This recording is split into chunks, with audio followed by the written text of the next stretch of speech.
Are vampire captains any good?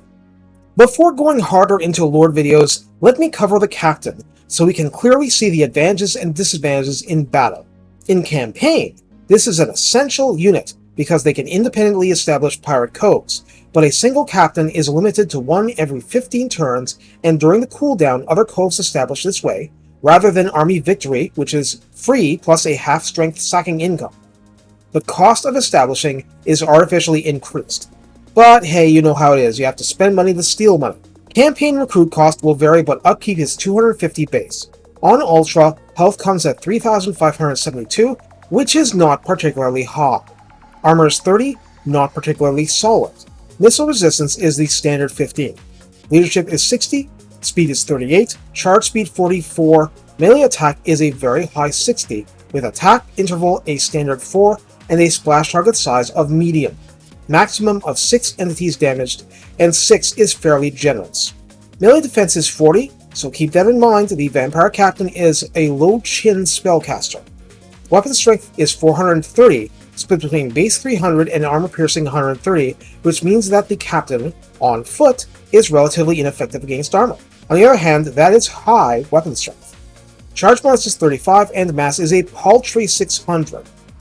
On a Riding Promethean, which is not a favorite mount to many players, upkeep creeps up to 275, health rises to 4,580, and of course, this instantly becomes a large target. Literally, armor rises to 120, missile resistance is still 15, leadership remains 60, speed becomes 45 with a charge speed of 60, although it's not the best at chasing fleeing lords at all. Melee attack is reduced to 50 base. Splash is medium, and max entities damaged is reduced to 5. Melee defense rises to 48 base, so modified by all the skill stuff later. Weapon strength goes down to 380, but now the split is 115 base and 265 AP, meaning that it's the crab pincers doing all the talking, and they shred armor. Charge bonus remains 35 base. Mass is now 1500. The Captain inflicts fear, is obviously undead, becomes a siege attacker on the Rotting Promethean, and I can find no evidence that the flavor text about charge defense versus large is reflected in the passive abilities list. Please advise your experiences. Either way, as a blocker, it will still function. Maybe not as comfortably as a real Promethean unit does. If it was balanced that way, then so be it. Also note, in every form the Captain is aquatic, so if there is a puddle on the map, putting her in it might be good. Much of the power of a captain comes from being a spellcaster. I show off a little here in the video, but it's no different than other spellcasters of these lores in that sense, except that instead of regular zombies, you get the deckhand variety, which is certainly better. That's a general Vampire Coast thing. As an embedded journalist, hero, the captain has replenished troops. She requires no pips to do it at least a little, and depending on the situation, you may not need it that badly. But it's there. Spread control the map contribution, reducing enemy control in enemy provinces, which matters if you're raiding with the aim of making the peasants even more revoltingly. Established Pirate Cove reduces the cost of cove establishment, meaning that they have no other anti-settlement action. Wound is the typical anti-character, see you in a few turns device. Assault Units is the extremely awesome anti-army ability. Specialist reduces the cost of assault units. And wound. Not Pirate Coves. Also increases success chance slightly. Besides the mount, there is Lucky Charm.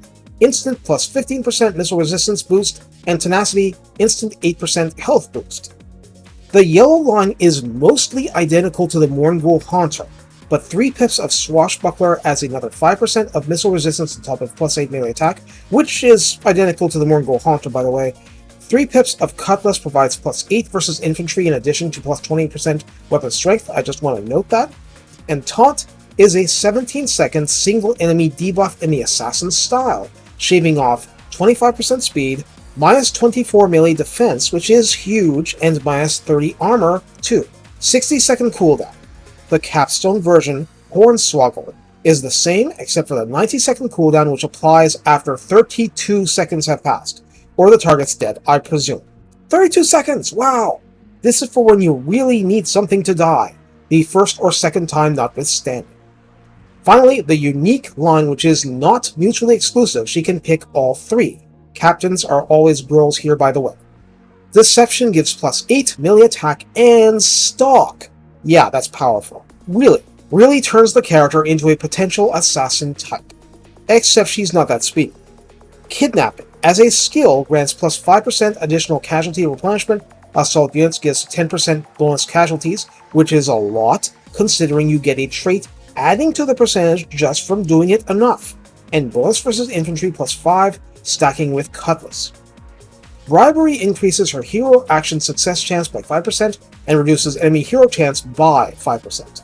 Mostly relevant if you're doing assault units. As for how you use the Vampire Captain, honestly, there's so much power here, each one would like to be level 40 to wield it all. I usually start my early captains with magic to complement my legendary lords or admirals. It's not like they'll suck if you build them up in melee, but the magic and arcane conduit eventually do provide big potential long-term benefits. Also, well, there's the whole Pirate Cove establishing in, let's say, Lothern. Always a classic, and overly wealthy Dark Elf ports, and so on. Once you have 3 or 4 running around just to establish coves and find buried treasure, you're going to hurt for income a lot less, though establishing the coves is expensive enough. As in, ideally, you only use them to establish coves where you're going to get real income back. And, by the way, you get +2 vampire captains from a certain fleet office, so that's something to aim for. Besides that, there's so many potential uses it's ridiculous. Ergo, let us speak briefly about weaknesses. First, she has a hook for her offhand, so she cannot and does not wield a pistol like Luther Harkon Light. That is reserved for the female fleet admins. That's a big handicap and means that kiting can only be done with magic. Not the end of the world, but something to consider. This is not a high health hero, especially before the mount, but against armor-piercing heroes and so on the mount isn't going to be a sure thing either. With the right items and skills, she'll be a terror, but mostly a terror against mass units, infantry, or large entity count cavalry, and maybe squishy mages.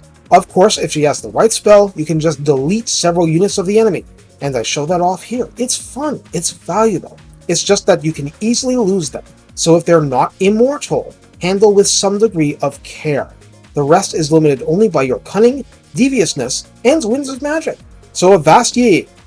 Take care, and have fun spreading vampiracy across the 7 seas.